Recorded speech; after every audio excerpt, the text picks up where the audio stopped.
With the most in-depth high school football coverage in Green Country, Fox 23 presents High School Football Tonight. It's week 6 of this year's high school football season, and that means we are officially in the home stretch.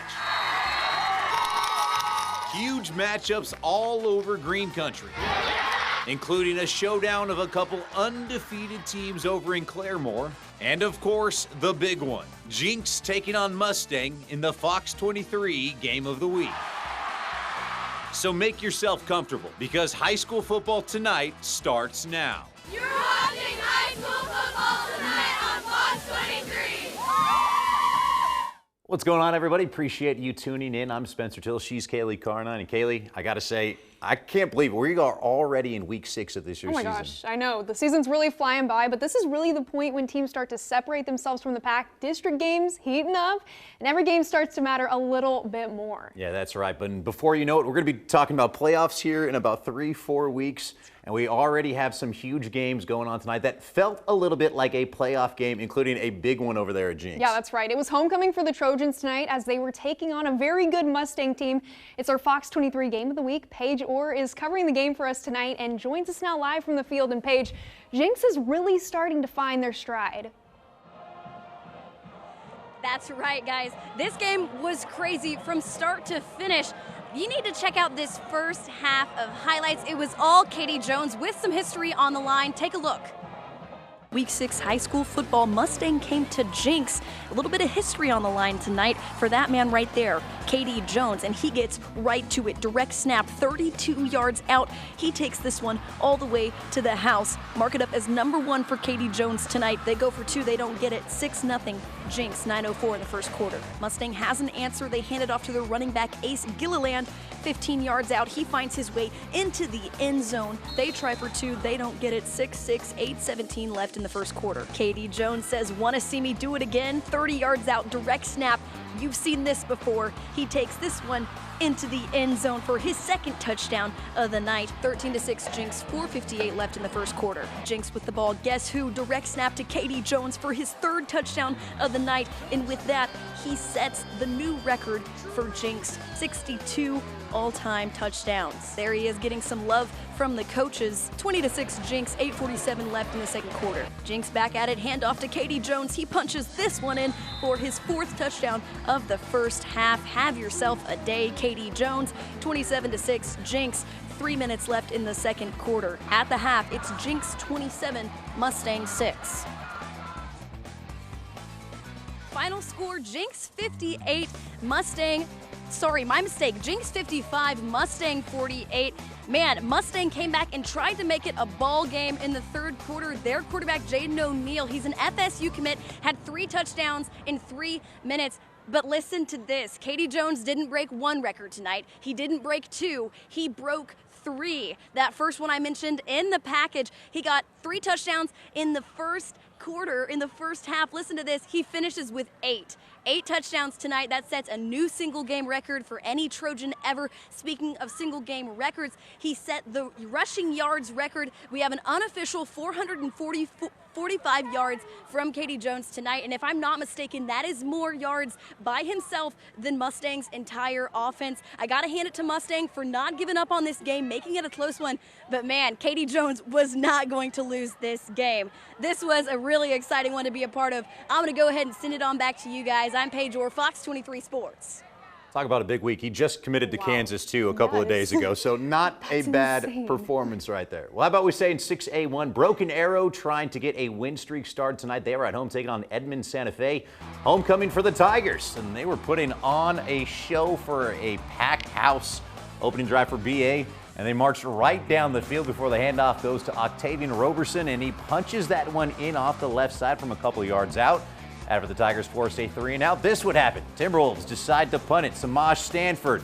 It's a bold decision to punt to this guy. He makes a couple of guys miss, gets to the sideline. He is a 4-star for a reason, and he nearly takes this one to the house before getting knocked out here at the 15-yard line. It didn't really matter, though, because just 3 plays later, they're going to turn it into some points. Titan Hicks running hard, breaks the plane, and he is in.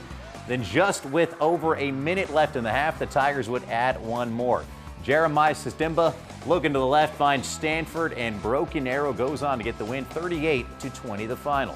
There you go. Owasso has been rolling the last few weeks, winning 3 straight by an average of 25 points, and we're trying to keep it going again tonight against Westmore. And Owasso off to a hot start. It's Jaden Hall up the gut, getting to the painted grass, and the Rams up 7-0 early. Just a couple minutes later now, the Rams throwing it this time. Drew Frankenfield finds Julius Wilson, and Wilson off to the races, 63 yards all the way to the house with a lean at the line. No need for that, though. He gets in easily. Just 10 seconds left here in the first quarter, but this was just enough time for this. The Rams get the ball to Jaden Hall, and Hall just having himself a game, gets loose, 62-yard house call.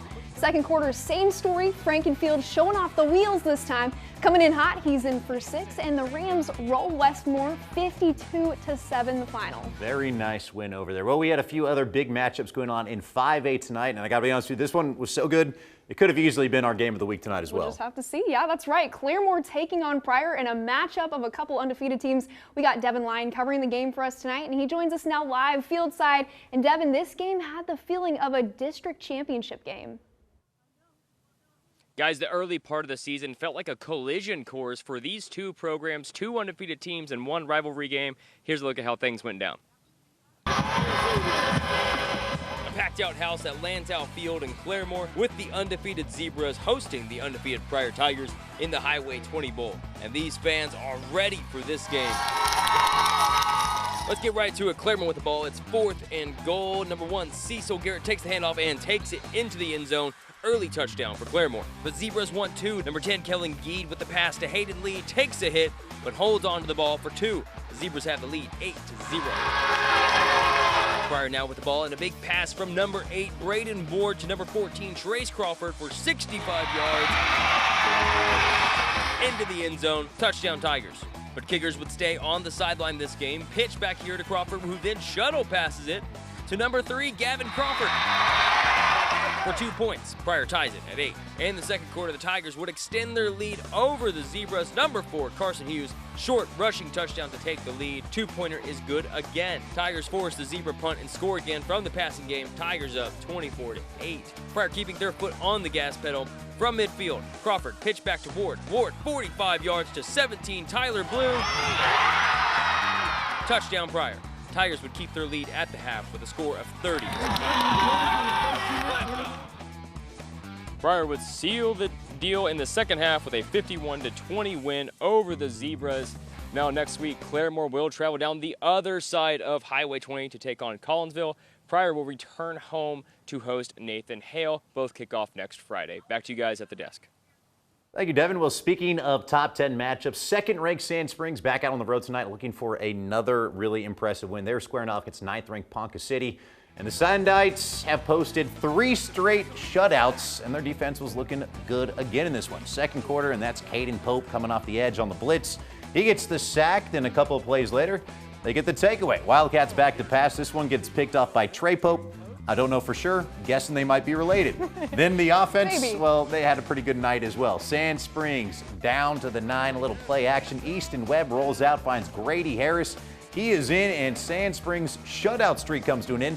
They do, however, go on to get the nice win. There you go. Well, meanwhile, over in Bartlesville, the Bruins still looking for their first win of the year as they were taking on Muskogee. Here we go. First play of the game, Kaysen Delgado pitches it back to Marquise Chaplin, and the rougher just runs wild, gets through a traffic jam, stiff arms a defender, and he's gone 7-0 Muskogee. Muskogee gets the ball back, but the Bruins not going down without a fight. Sunji Kitiko comes flying in for the sack. And look at that, that's awesome. Bartlesville gets a chance here. QB Michael Kent fakes a handoff, drops back, eyes his guy, and lets it fly, but it's a rougher who comes down with it. Avon Goodland comes away with the INT, and Muskogee takes this one 48-10, the final score. All right, it is time for our first commercial break, but coming up next, we're going to head on over to Union to see how the Redhawks did against Norman North. Keep it right here. You're watching high school football tonight on Fox 23.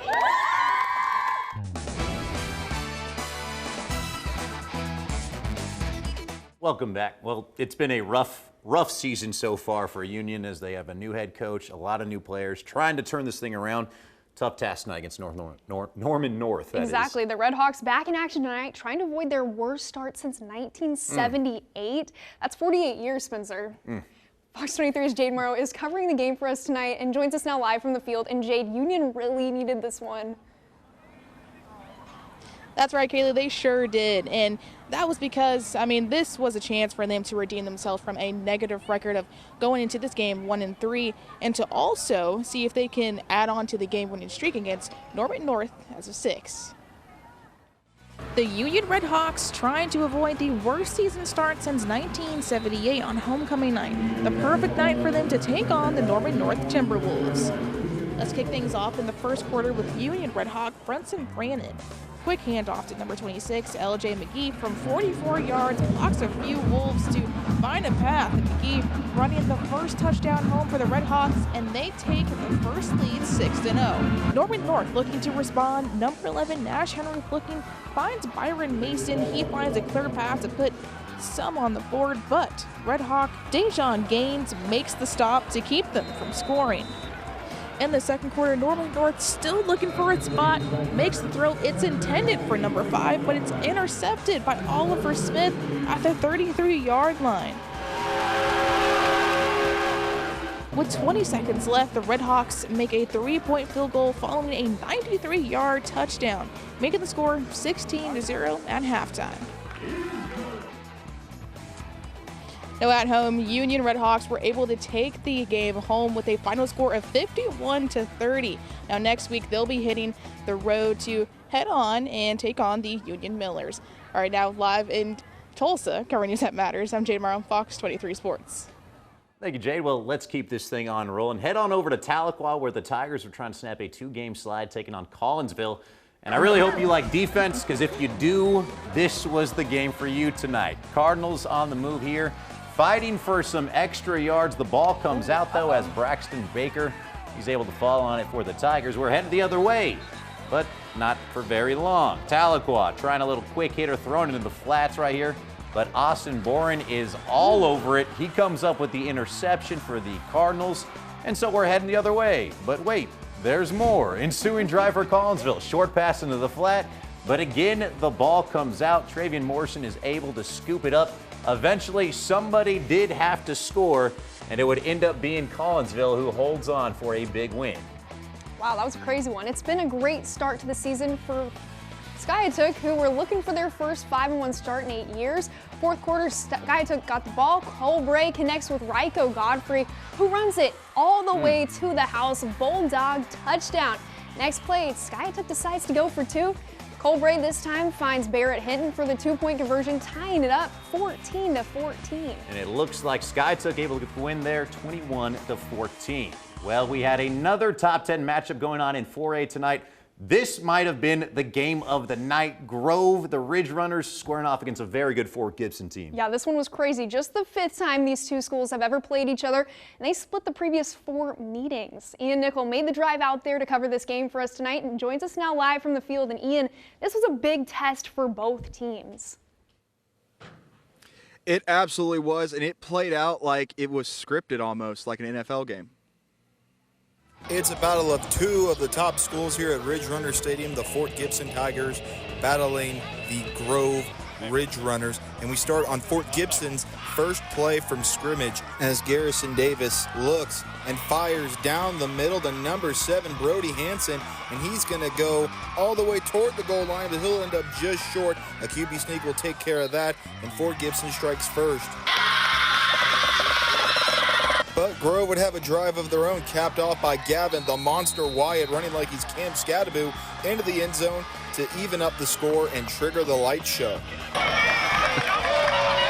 Next, did you think we were going to talk about Fort Gibson without mentioning Cooper Hackett? As he gets the sack here, he's normally an offensive lineman. He's committed to OU, but the junior with a crucial play on 3rd down right there for the Tigers, keeping them out of field goal range. 3rd down and 18, 7 minutes to go in the second quarter. Colby Watson on the run, avoids defenders, and he finds his man Brady Weatherford, who avoids the tackle after getting rocked a little bit, and he's going to advance the ball all the way to the 14-yard line, where Grove would eventually score, and they would lead 14-7 at the half. 4th and 6 from the 11-yard line. Fort Gibson needs a score. Davis looking, firing over to Brody Hanson. Toe tap, touchdown. That makes it Grove up 29-28. And what will Fort Gibson do? They will go for 2. And here's the 2-point conversion play. Davis is scrambling. He's got nowhere to go. He's going to go for it all. And he's stopped by the monster, number 5, Gavin Wyatt. And that would end the game. Grove wins 29-28. You see the score right there. Grove beats Fort Gibson 29-28 in an absolute thriller. It played out just like Friday Night Lights. It's just everything you could have imagined. Grove is going to play Miami on Thursday while Fort Gibson tries to rebound and take on Skytook. I'm out. Back to you guys at the desk. Thank you, Ian. What a finish over there. I know. We got some good games going on over in Wagner lately. The Bulldogs back in action tonight, trying to get back to 500 on the year. They were squaring off against Catoosa. And the Bulldogs going right to work in this one. Keyshawn Brown decides to call his own number, goes to the right side, making it look easy from 17 yards out. Wagner up 41-6 early in the third. And he was just getting started. Just a couple of minutes later, he calls his own number again, makes a man miss, and then watch how he finishes this run, looking for contact for no particular reason, running over a guy into the end zone. Catoosa not going away just yet. Devin Johnson gets the handoff, bounces it to the outside. He finds some pay dirt. This thing was all Wagner, 55-20 your final. Okay, last one. Let's head over to Inola where the Longhorns were taking on Sequoia Claremore in their homecoming game. And the Longhorns had it going early on the first play out the gates. Here we go. Easton Hallmark drops back, looks deep, and airs one out to Micah Schwing. And number 2 is too quick. He's in for 6. A couple minutes later, Easton Hallman calls his own number this time, and look at him fly. He runs straight into the end zone, right into your living room and onto the scoreboard. Inola up 17-zip in the first, and they'd stay up from there, winning this one 46-6. All right, it is time for our final commercial break, but coming up next, it's the big finish. Our top plays of the night are coming up next. I've got Barry Lewis of the Tulsa World here with me, and we're ready to break down all the biggest games across Green Country. Stick around. You're watching high school football tonight on Fox 23.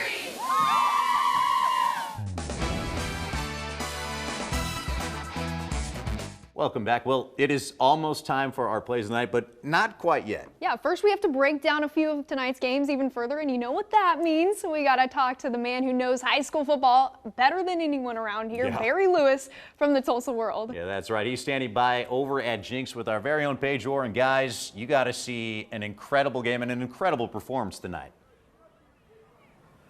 That's right, I've got Barry Lewis with me, and we did get to watch some incredible football put on a clinic. It was Katie Jones. He was absolutely nuts tonight, breaking 3 separate records, and I got to talk to him for a second. This is what he had to say.